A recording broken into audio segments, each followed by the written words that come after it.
Wisconsin mother fatally shot by man who was out on $250 bail for earlier arrest for punching and strangling her. As these type of stories grow more and more familiar, I always notice the pattern of domestic violence, low bail or no bail, then the person gets out, make a direct line to the victim to either pick up where they left off or finish the job completely. Now I understand you can't lock somebody up for something that they haven't done, but the way this bail system is a revolving door, it hasn't served as a deterrent. In fact, it only makes the person even more angry towards the victim. A Milwaukee man who was released on a $250 bond after allegedly attacking and strangling the mother of his children was sentenced to life in prison after fatally shooting the woman just 7 months later.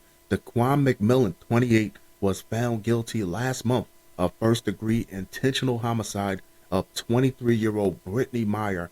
Fox 6 Milwaukee reported he was sentenced last week to life in prison. This is what burns me up. So you had the couple in New York where the guy beat his woman so bad it was on Facebook Live. He threatened to kill her, and they did nothing. They held him a few days, just long enough for his hostility to fester. And when they let him out, get out of here, you crazy kid. He made a beeline for that woman and killed her while she was taking the kids to school. It's the same thing here. He assaulted and strangled this woman. It might have been aggravated assault. It might have been attempted murder, but it wasn't murder. Get out there and commit murder, and we'll talk about your extended stay.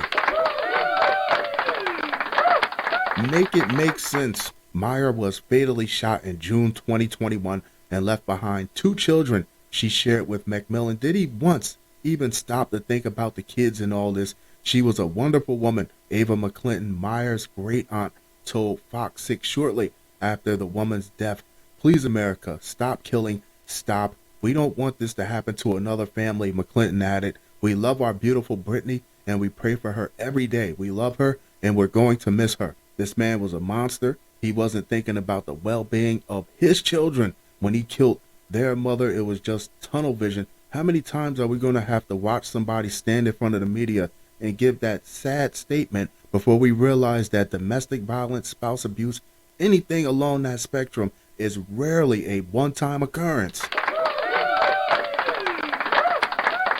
It's almost always bound to escalate. Prosecutors later found that McMillon had multiple run-ins with the law. What a shock. And was out on bail for 2 separate cases at the time of Meyer's killing.